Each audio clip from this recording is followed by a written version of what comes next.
What's up? How you doing? Pretty good. Nothing much is happening. It's getting pretty damn cold, which I don't Uh, like. yeah, it is. It is tempering down out there. It is cooling down. Yeah, I'm from the coast, I'm Mediterranean, so I'm not used to Yeah, temperatures below 5°C. So it's kind of rough. yeah. We have not we had some snow last week, but now we don't. Which so that's not very interesting, but it did happen. Mhm. I got a bunch of anime in the mail yesterday. Oh yeah, the Haikyuu Yes, I got DVDs. Sentai Films was having a massive sale on like everything. So I picked up the first two seasons of Haikyuu on Blu-ray. Uh-huh. I picked up the first two seasons of Yameshibai Ghost Stories on DVD. The first season of Chihaya Furu on Blu-ray, and also the like deluxe edition box set of Monthly Girls Nozaki-kun, which comes with the DVDs and the Blu-rays, and also the soundtrack, and also a fucking light novel about it. And I got all that for $60 dues, which is Y- so cheap for that much anime. Yeah, holy fuck. Monthly I Monthly Girls Nozaki-kun is very good. Yeah, I'm in the middle of watching like six different shows right now that I could finish, but I think I might just like go watch through all of Nozaki-kun just because it's such a comfy show. Yeah, it's a really, really feel good one. It's so cozy, and I miss my all of my dumb as fuck idiot children. Yeah, They're I love a show where everyone is just fucking dumb and there's no straight man. yeah. Everyone is just a dumbass idiot, and it Yeah, works perfectly. Gekkan Shoujo Nozaki-kun is a really good anime. I Uh-huh. can't recommend it. I can't remember if I'm confusing it with something else. Is Gekkan Shoujo the one with the scene where Nozaki talks about the like the boxes and everyone is like bringing a box around because he doesn't want to bother like thinking about heights? Yeah, yeah. God, it's so fucking funny. Oh my god, and the visual novel scene. Oh my god. There's so many good gags, like the one with the visual novel where they end up making a story for the best friend. That's Oh also yeah, really good. yeah. Oh my god, it's a good fucking show. Okay, Okay. I had to put my hair up. The I Having long hair is very fun, but it does make the back of my neck sweat like crazy. Yeah, ever since I've had hair up to the middle of my back, and ever since I've been just chopping it shorter ever since until it's this God, length. And hell if yeah. yeah, if it grows out like 2 inches, I can't stand it anymore. I don't think that I've ever seen a picture of you, and so in my mind, I just like I hear that and I'm like, oh, okay, so that initial D, I'm just picturing that initial D character that's your avatar with the long hair. He actually does grow long hair That's eventually. poggers. Yeah, Yeah, he just that or Fujita, that or Fujita Dorahedoro with long hair. oh that I have that little praying Fujita printed out, and I can frame it whenever I want. I'm just waiting for the perfect comedic timing to put it in the living room to surprise my roommate. Oh God, we love Fujita here, don't we, folks? Yeah, Okay, you want to get into the podcast though? hell yeah. All right.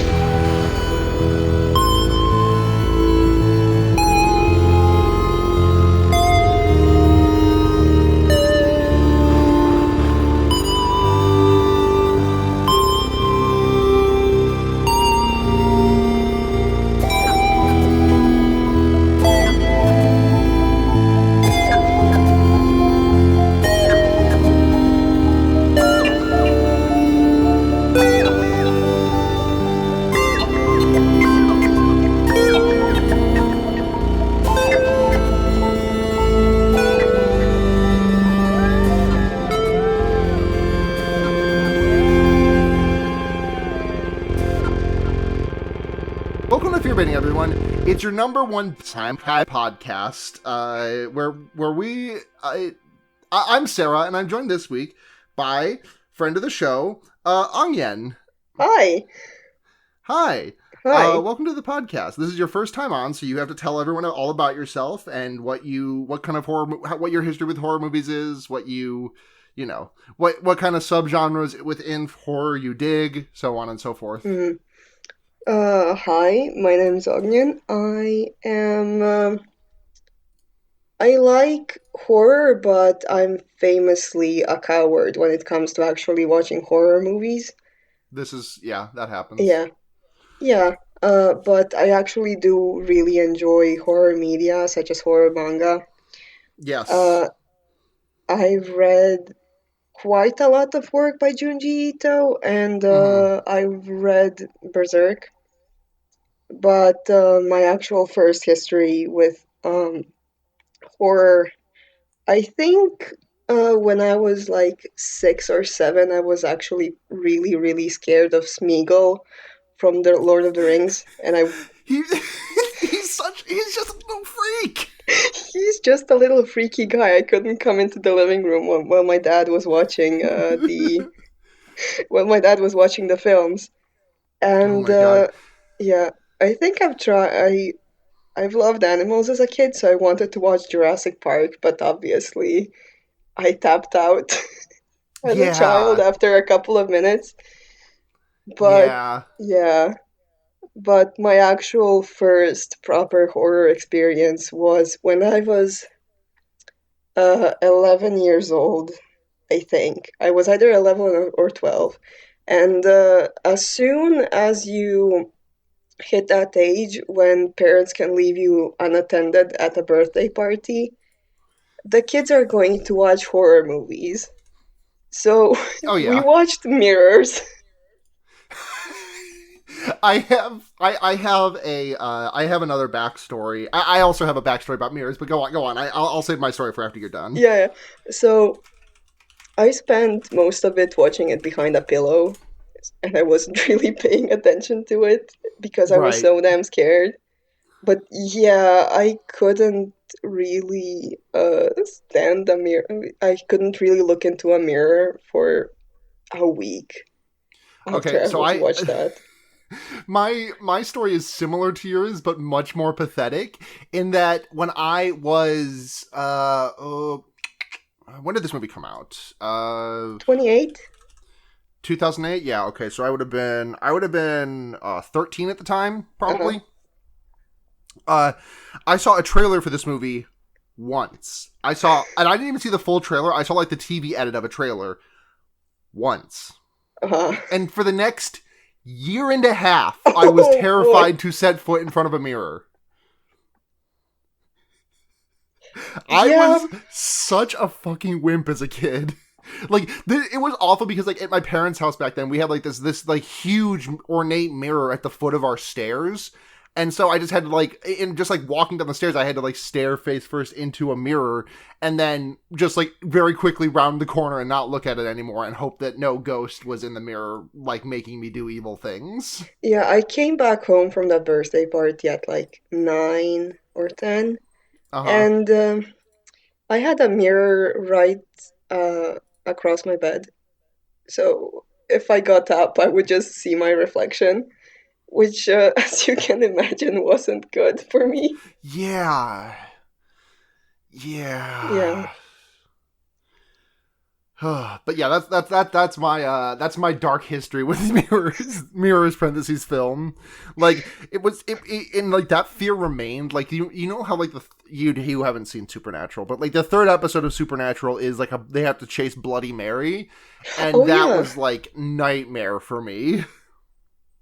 Oh yeah. I've Even when I watched seen. that when I was like 18 or whatever, however old I was when I first watched Supernatural. I think I was 14-ish, and I watched the first 13 episodes of season 1, but never continued past So that. you saw racist truck episode. The what? the racist truck episode, They have the episode with the big Ford F-150 that was explicitly running black drivers off the road off of Route 66. I think the episode was called Route 666. oh my god. What a terrible show. Holy shit. We let that shit have 300 episodes, and they did racist truck in their first season. How was it allowed to run for 15 years?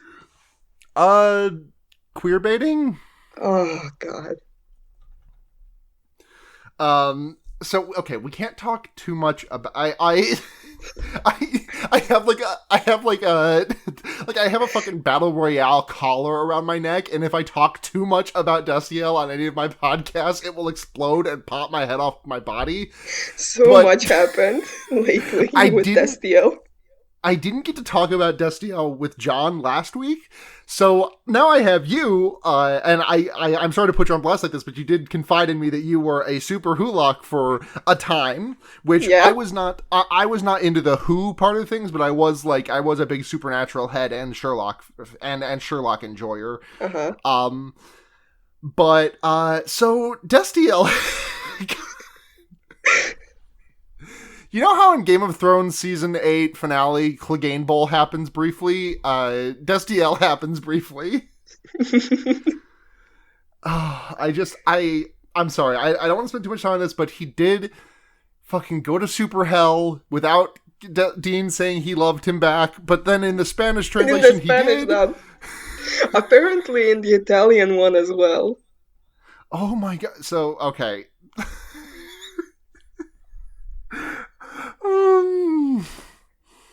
What a fucking... Do you ever think about the guy who created that show was only on board for a third of the show's lifespan? Less than a third, actually, because the first season's a little bit shorter than the rest, I think. Huh.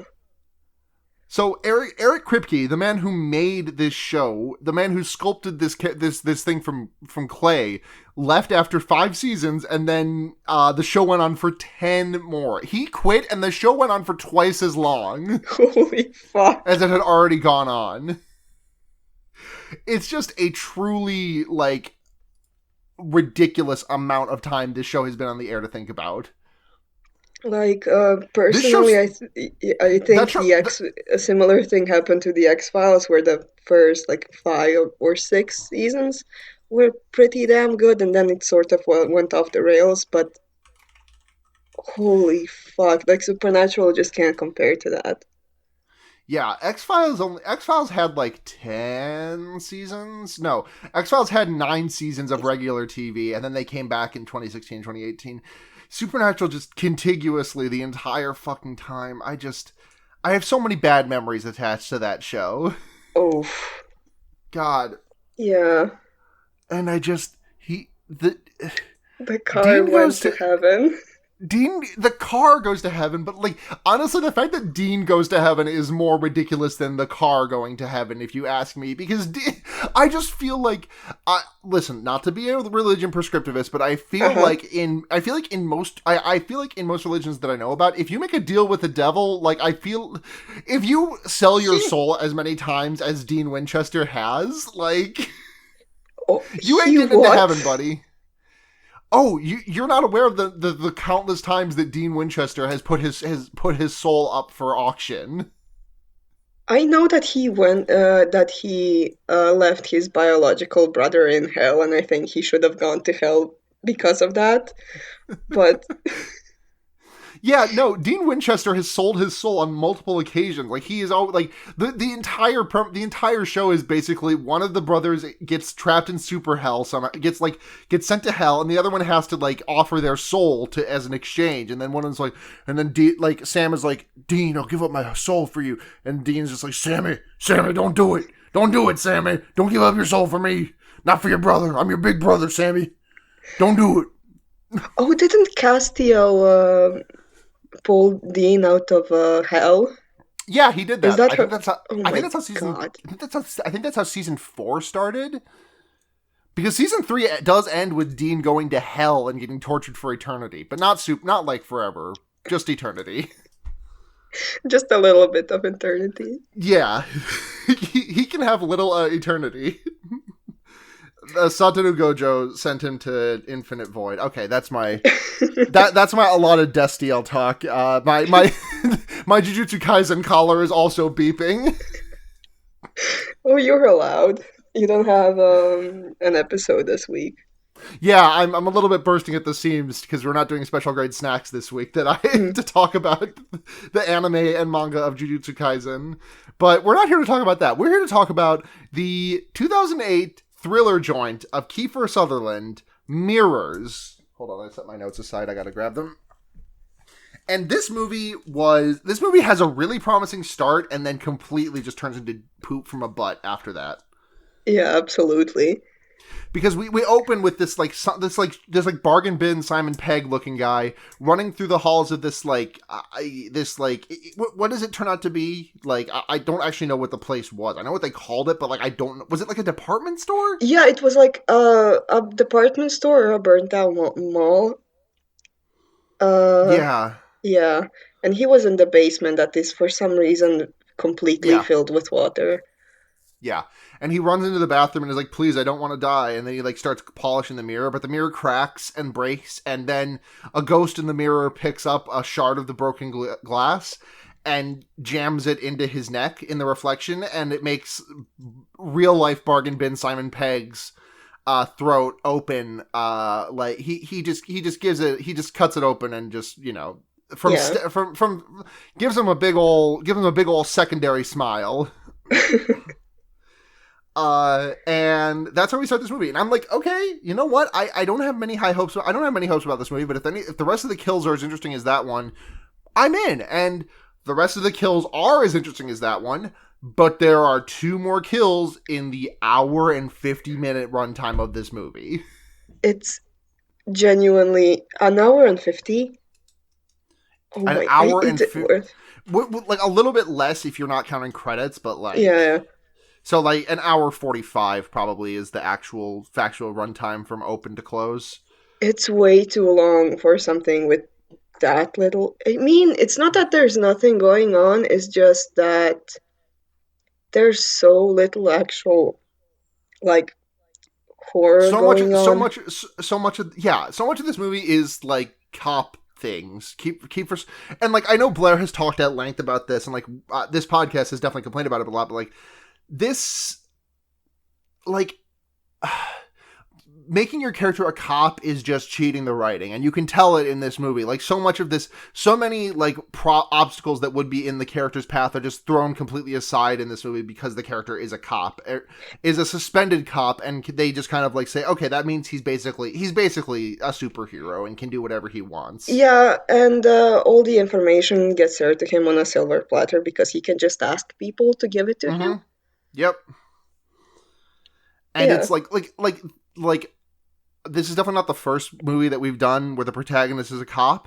This is definitely one of the most egregious cop, like, you need to, like, needing to be a cop. Like, this movie goes absolutely nowhere if this main character is not a cop, and I think that's a really, really bad writing thing. Like, if you can't, like, it's basically making it's like the same thing if you make a game that can only be beaten with cheat codes, because making your protagonist a cop is basically cheat code for a horror movie.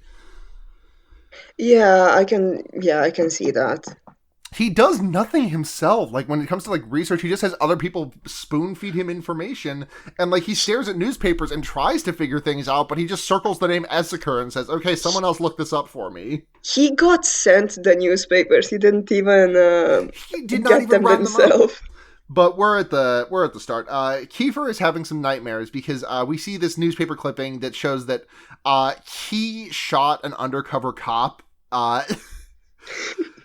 Which, like, you know that joke people love to say about how that bad joke, frankly, about how at least Hitler killed himself. Yeah. Like, listen,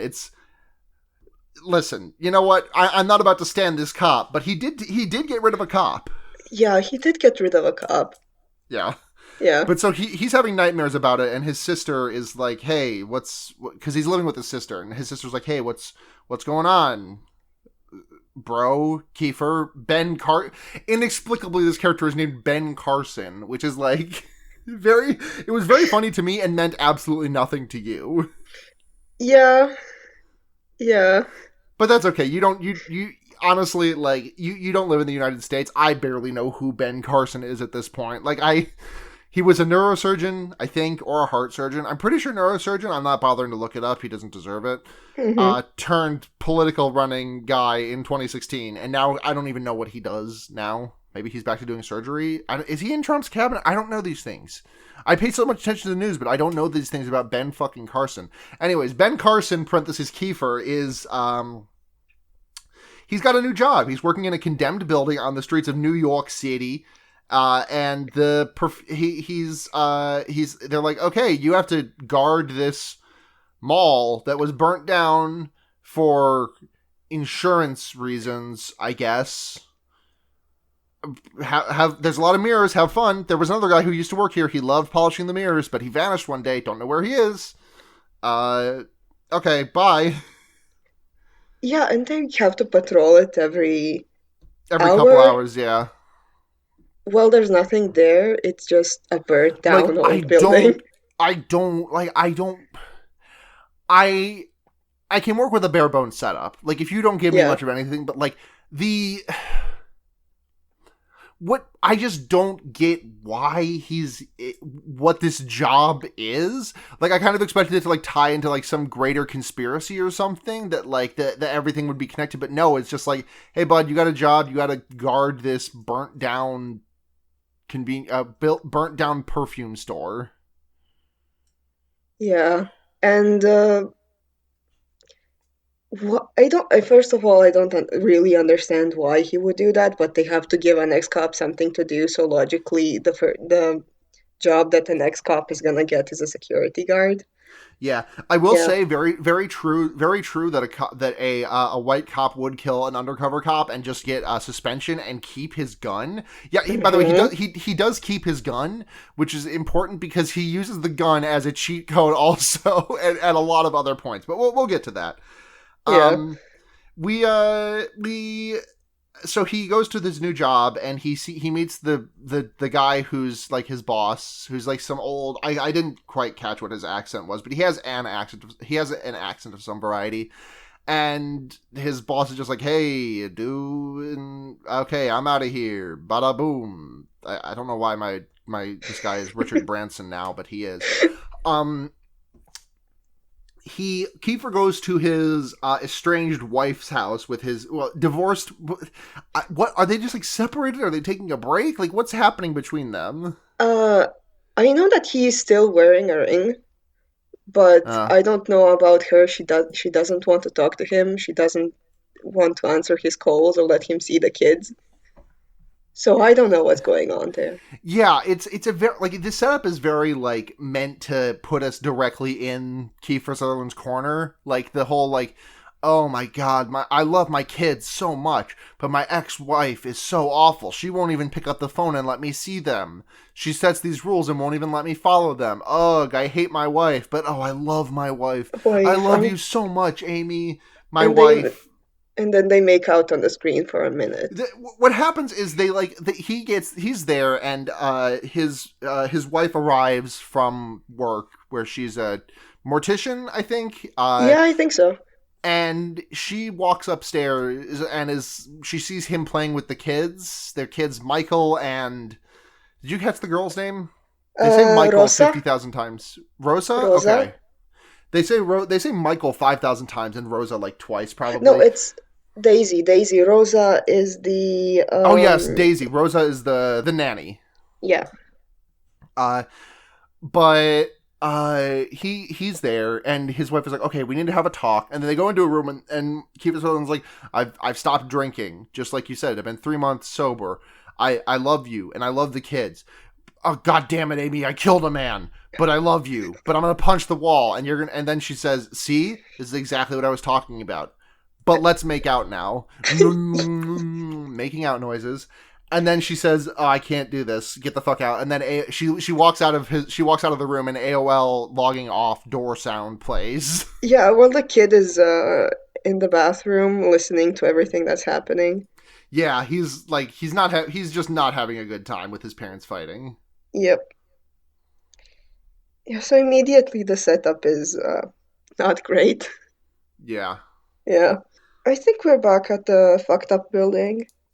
Yeah, we're back at the fucked up building, and Kiefer Sutherland is like seeing some bad things happen in the mirror. And is this when he gets lit on fire? No, that's later. That's No, later. he first sees The the handprints, right? handprints. Yeah. Yeah, he sees handprints on the that he can't get rid of on the glass, and some scary things. He starts seeing some slightly scary things, but it's not much of anything, I don't think, yet. But then he goes home, he does his job, he goes home, he wakes up, he goes to the bathroom to have a shave, and then he looks in the mirror and his face is fucked up. His face Yeah, looks like his his face face is just like melted off. yeah, it looks a bit like what Bell's palsy looks like, kind of like just like half of his face is just like inert, and the other half is like screaming because there's a fucked up face in the mirror. Hmm. But And it scares his sister, and he's just like, get the fuck out of here, and she's like, all right, dude, this is my house, but okay, bye. And then she leaves because that's the second scene we see of our sister, because we need 3 scenes before we can get the fourth one of her getting killed. yeah, she pretty much does nothing. Yeah, she's a bartender. You know, she's leaving for work pretty early to be as if she's a bartender. Yeah, she really, yeah, she left that. Maybe she's I mean, maybe she's if holding he down multiple jobs. You know, there's if people. he's a night security guard, then Oh yeah, maybe, this is probably later yeah, in the day. yeah, yeah.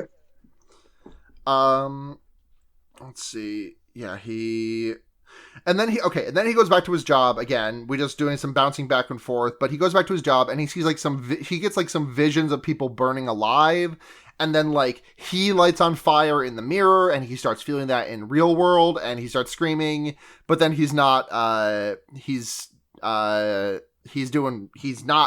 fire anymore, but more spooky stuff's happened because he hears someone screaming and he's like, oh fuck, I'm a cop, I gotta go help. um and he's doing his best Dark Knight of where is she?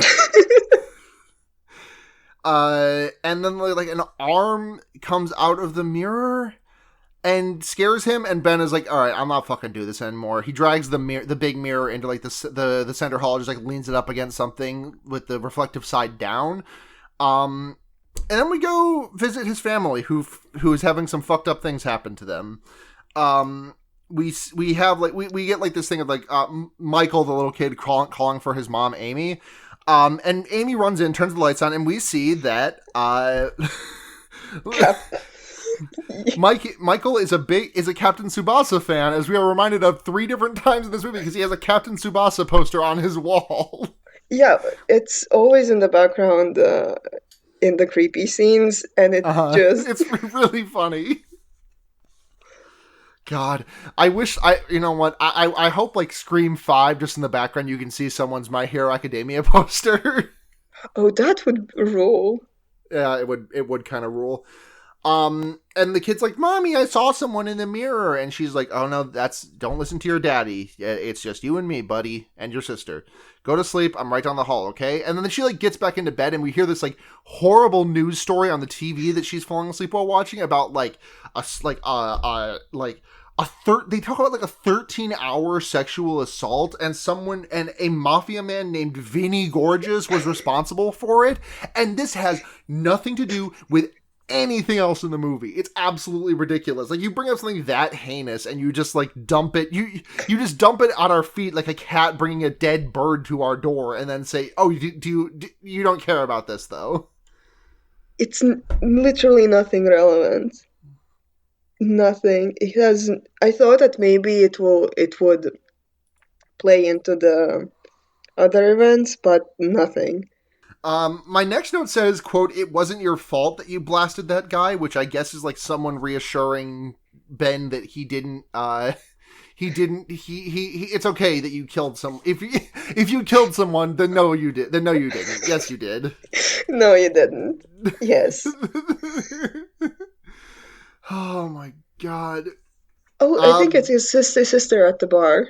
I think we Yes. get his sister Well, immediately.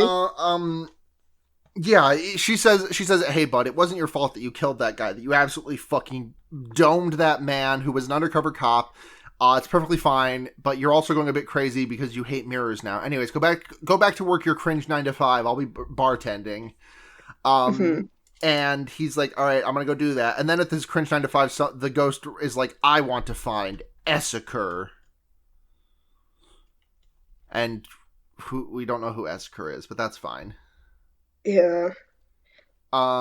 He like sees that name a couple of times. Like he finds the old security guard, the guy who died at the start of the movie. He finds the note in his wallet that says that.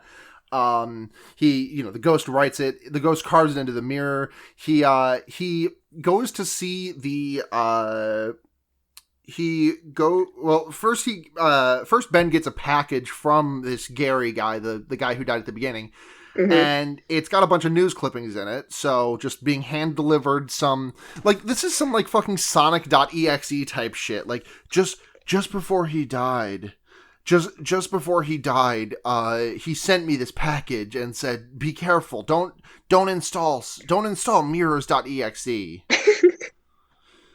He gets handed all the clues, and he admits himself that he doesn't even know the guy, that he has Yeah, never there's heard of him there's before. there's an honestly pretty funny montage of him like puzzling over the newspapers and just like circling like extremely simple things. Like he just circles like murder happened, claims he underlines mirrors were guilty, and he's just like at the end of that like 2 minute scene, he's just like, "Yeah, I got fucking nothing.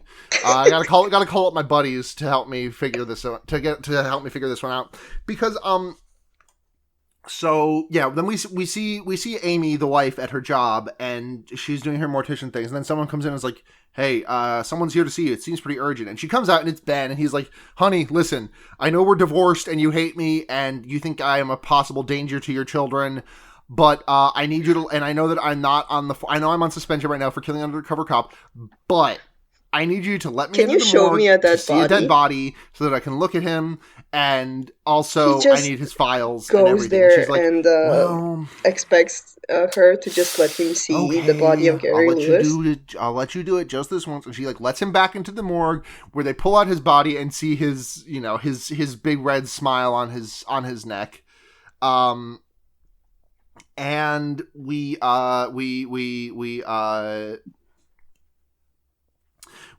see they look at they look at the dead body, and it like there's a reflection on the silver door, and it like yells Essaker at Ben, and Ben is very scared, and then he's like, "You have to let me see those files," And she lets him see those files.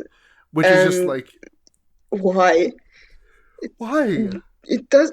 She's in the middle of doing an autopsy for her Right. actual job, and she's just standing there, listening to him talk nonsense.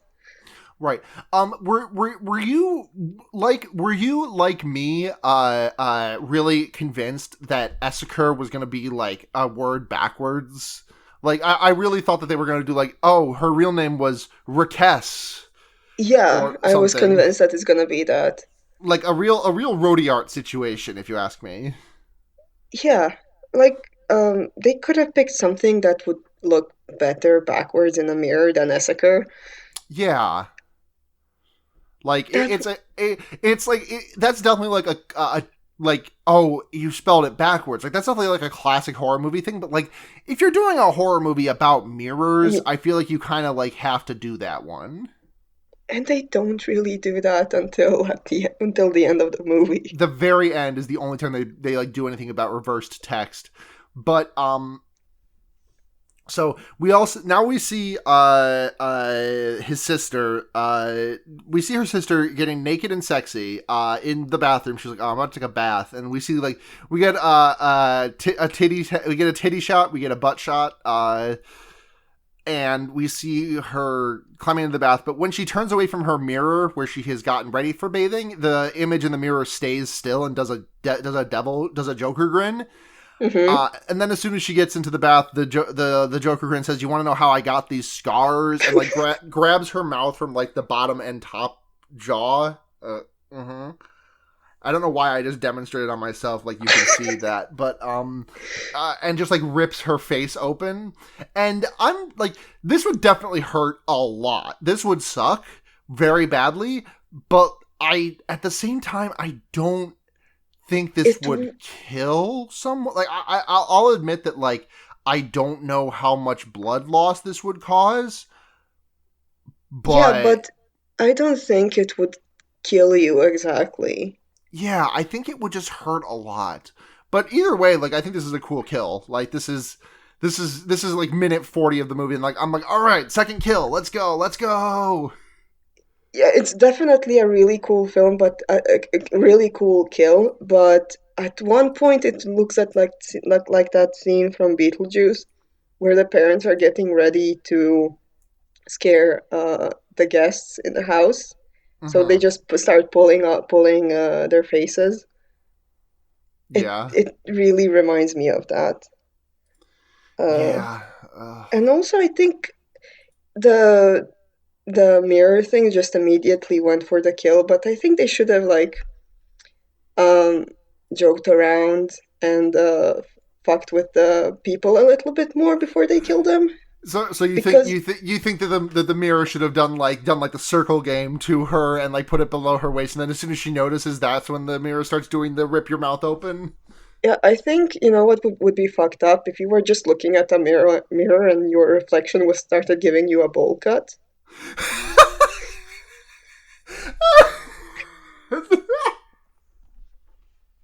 Oh my god! Oh.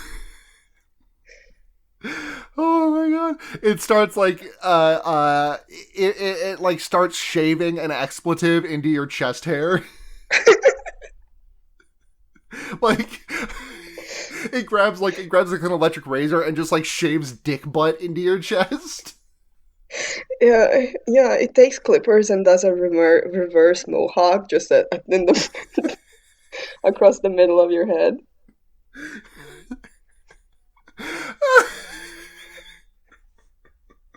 Oh, I'm obsessed with this. Oh my god! Just fucking the hair. The ghost does like the Zuko haircut thing from season 2 of Avatar. Yeah, the ghost does the Lin-Manuel Miranda lip bite.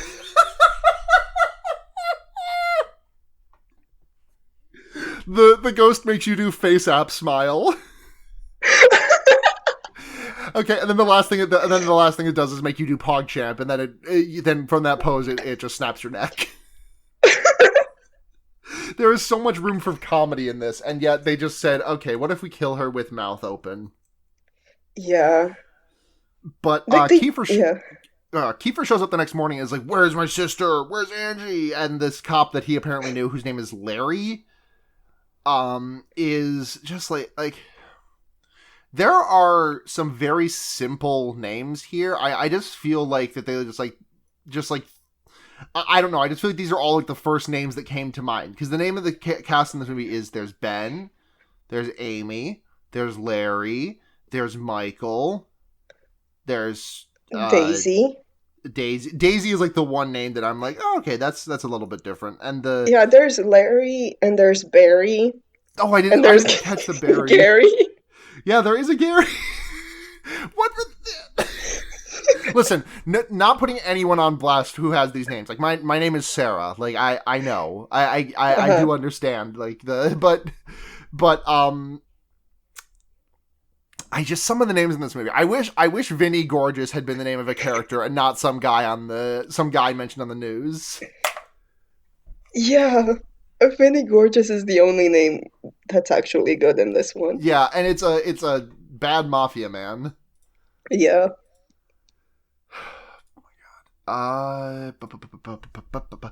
But then yeah, Kiefer shows up and is like, "Oh, my sister. No, I'm gonna shove my way past these two guys guarding the crime scene because I'm a cop. I'm an ex-cop. You have to let me in."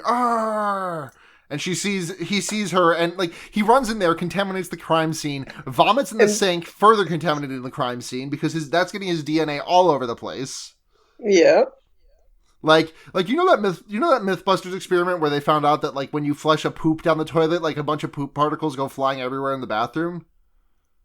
Oh, so he just projectile vomited across the room, technically. Yeah. Like little puke Oh, projectiles went everywhere because yeah. Jesus.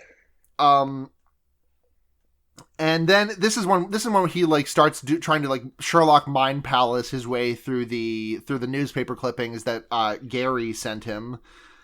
Uh, Gary, Larry. Yeah, I and then can't get he over the asks, I cannot get over there being a Gary and a Larry and a Barry. I didn't even clock that until right now. yeah, yeah. Is there any other name they could have put that ends with airy? Uh, I mean, Perry, the Airy, platypus? Airy. If they wanted to like bring in the My Hero Academia girl with the Yeah, and horn, then Perry the platypus. yeah. Carrie Grant, Terry. They could have brought in a Terry. Really, just one of these days. One of these days we're going to stumble across a movie on this podcast where everyone just has a rhyming name, and I can't fucking keep like on Special Grade Snacks when I had to talk about the fight between Gojo and Jogo, which that was a nightmare. Uh-huh. Thank you for and it didn't sound. It sounded like I did a great job because Kay cut out every single instance where I said go or Jogo or Gojo. Yeah, props to Kay for editing that. Respect K. Respect K for editing. Very few left. Um. So. Uh. Uh. uh Sorry, I've got the Wikipedia page up right now. And there is a word here that is blowing my mind. So Ben goes into the basement of the Mayflower, which is the name of like the department store, and finds out that this was like built on the ground. Like there was an underground asylum that was here that was built over, and then above ground they made a department store, which is a really like that just feels really weird. It doesn't make any sense. Yeah, it's just it's I don't like I mean the asylum also is a bad thing, but like what why was it underground? How was it able to be built over? Yeah, because yeah, it's a tall building. You have to dig down to build the foundations. Mhm. And there's the basement where Gary died that's filled with water. How did they not notice that there's an entire building down there? Yeah, they just kind of said, "Oh, I do not see it." Hmm. Yeah, they leave an entire plate saying like, was it what was it? St. Michael's Hospital? They just Uh yeah, St. Michael's Hospital, yeah. where he finds what the thing that just like put me in stunned silence was that Wikipedia has a link to an article. Here's the son. Ben enters the flooded basement and finds a small sign stating psychiatric studies and St. Matthew's Hospital underneath. He moves to the side of the leak and begins pulling at the tiles and the brick of the wall and finds a room with a chair surrounded by mirrors beyond it. A psychomantium.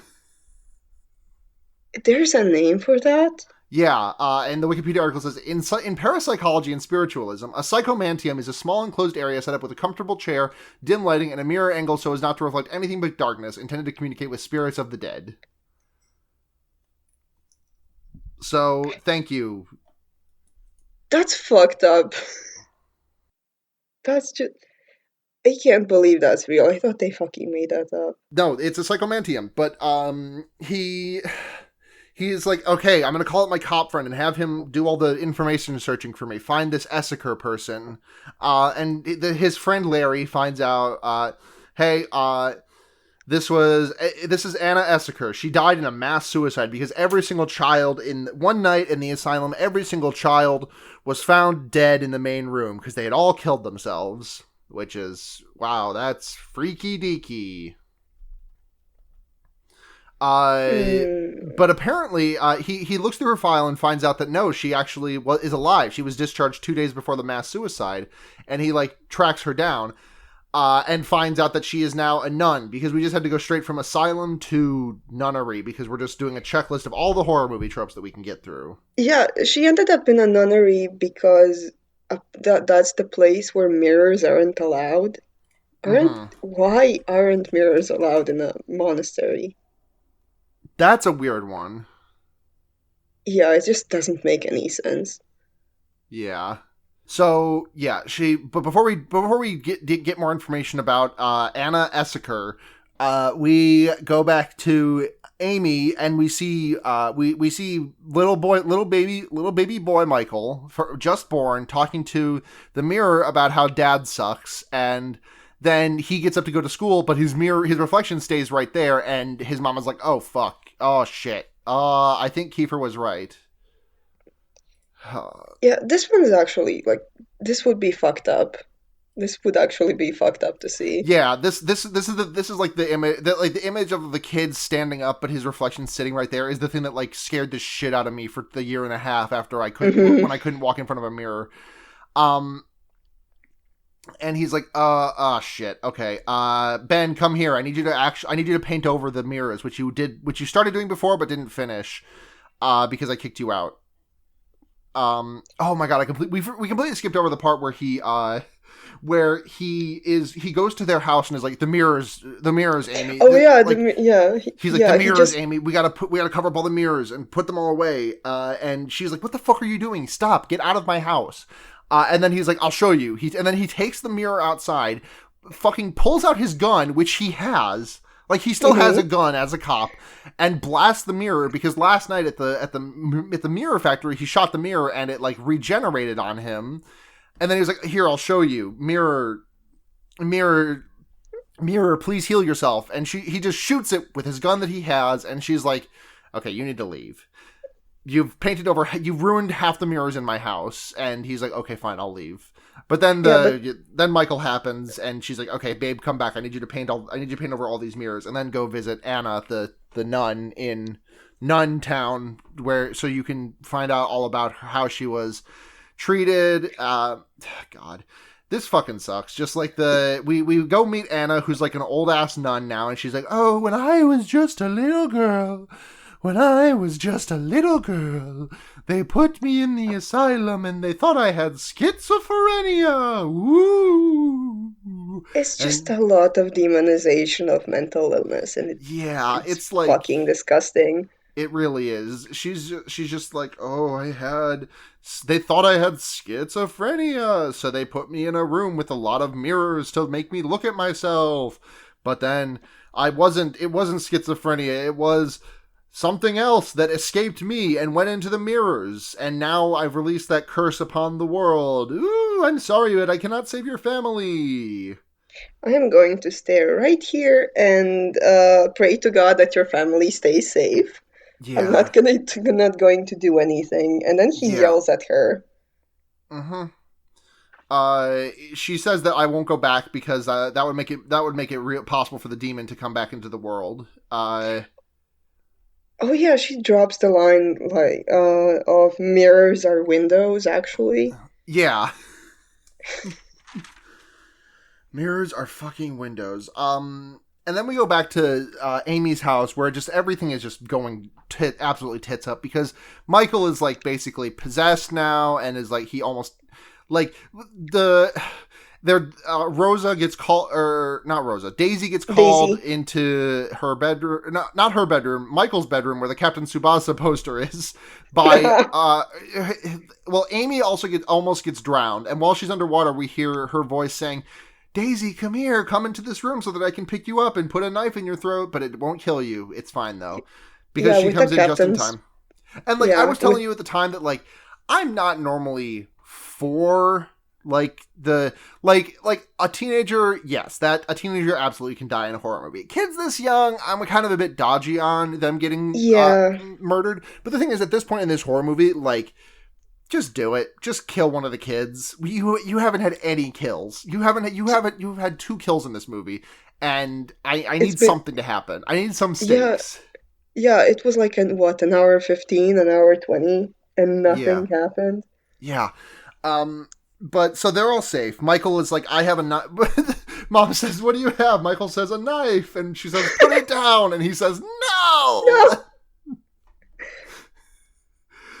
And then he somehow ends up dragged into the floor. Yeah, he gets like yanked into the floor, and it's like the scene from the end of Mr. Deeds, where that girl gets stuck beneath the ice, and Adam Sandler has to use his like his like nerve damaged foot to slam through the ice and save her life. Um. Oh God, Brooks would have loved that joke. I don't think that's Mr. Deeds. I don't. That is an Adam Sandler movie, but I'm not sure which one. I'm gonna need Brooks to confirm this one for me. Oh God. But so then we're back at the because Ben pulled out a gun and is like, "I'm sorry, Anna, you have to come with me for my family." And she's like, "Okay, I guess I will do this." They go into the mirror zone and she gets like put there with her eyes shut. And then she like her head starts doing like very quick like just like jittering motions, and the demon is like there, I guess. And then she opens her eyes and her body explodes like when Char shot Kycilia at the end of Mobile Suit Gundam. Yeah, And this was the only good scene. Yeah, if you check my Twitter, you can see a video that I posted of this happening. I think the movie should have ended here because the rest of it just doesn't make any sense. Yeah. There's like still 15, 20 minutes left? Yeah, there's still like 20 minutes left because now Kiefer Sutherland has to have like a fight to the death with this demon that's possessed Anna. But he like explodes the building, and then he's like, "All right, I did it, I won." But then he walks out into the world, and he's in the mirror zone, and he's trapped in the mirror world. And the last shot of the movie is him putting his hand on the glass, and it makes like a ghost handprint that no one can interact with.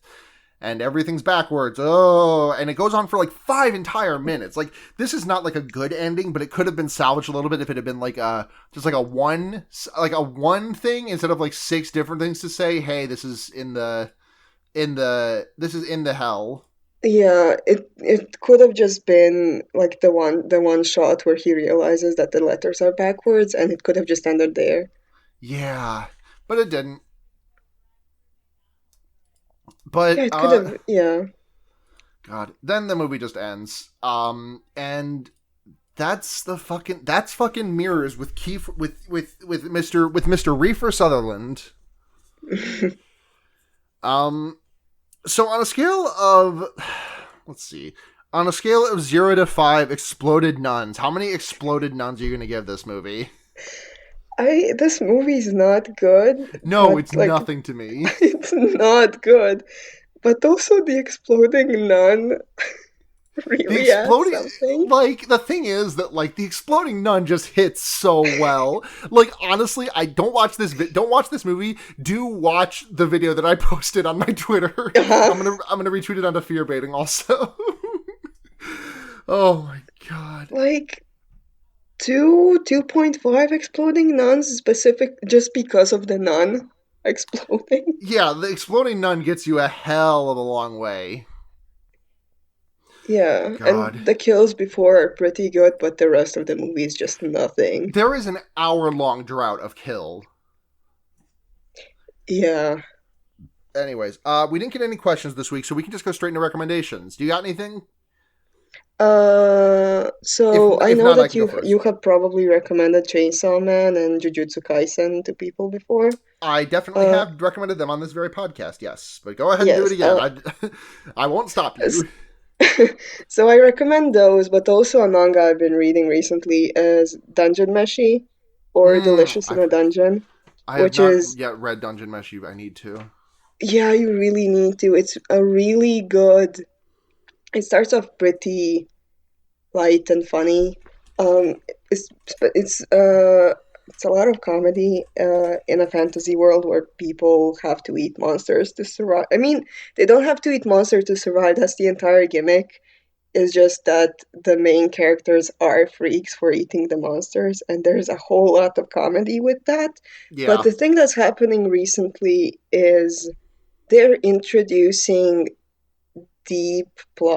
very deep plot stuff, and there's a greater conspiracy with some pretty fucked up things going on currently. Okay. And I think it has a whole lot of potential. And yeah, I would recommend that people check it out. Okay, cool. My recommendation this week is going to be another song. This time, it's just going to be a very simple, a classic rock banger from the good old U.S. of A. It's going to be Steely Dan's "Peg," which is a song I've been listening Uh, to.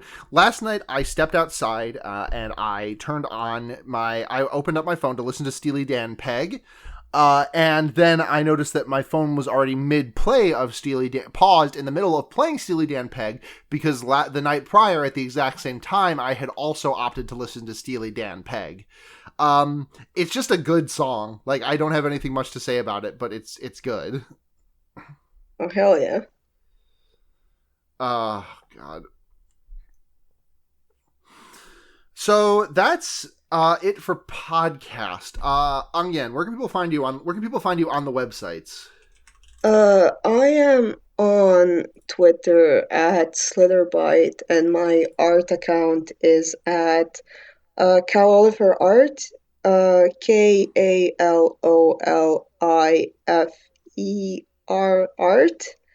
And I also have an Initial D All right, I'll podcast, put that in the show notes. and we are 3 episodes away from starting season 2. So if you want to catch up on that, you can. It's called Fujiwara Podcast Shop, and it's currently the only Initial D podcast out there. So you're probably going to find it. Hell yeah. Onion is a terrific artist. He's responsible for the Special Grade Snacks podcast art that is, I truly just love that image. The one the Zenu that you drew is so perfect, and Thank you. It was so fun to draw. yeah. Speaking of that, that's a podcast that I do talking about the anime of Jujutsu Kaisen with friend of the pod, Kay, friend of the pod, former guest of the pod, Kay. It's good. We didn't do an episode this week, but we're gonna do one next week because we're now every other week. And that's on noisepace.xyz, which thank you Matt GameCube for running it. You can listen to some of my other podcasts there, like Henry Kissinger's Pokemon Going to Die and The Wonder Years, which is an Animorphs podcast. If you want to find me on Twitter, I'm at SunhatZhenya, and we are at Fearbaiting everywhere, including on Patreon. $1 a month gets you early access to the episodes when we get them up early. $5 a month gets you your name read on the podcast and also a message read if you want to send it in. $10 a month gets you, you get to recommend it. You get to make us watch a movie. So thank you very much to Ducky Aisha, Paul Moran, Kit Spindler, and Michael Kaiser. We love you all so much. Thank you very much to Seda for their intro and outro music. Find them making music under People You Meet Outside of Bars on Bandcamp. Thank you very much to Blair, who is my regular editor on these things. At Blair Kitch on Twitter. He's very good and funny. I like him. And I think that's everything. So until next time, I'm Sara. I'm Ognan, and you can put a fucked up guy anywhere. Good night, everyone. Bye.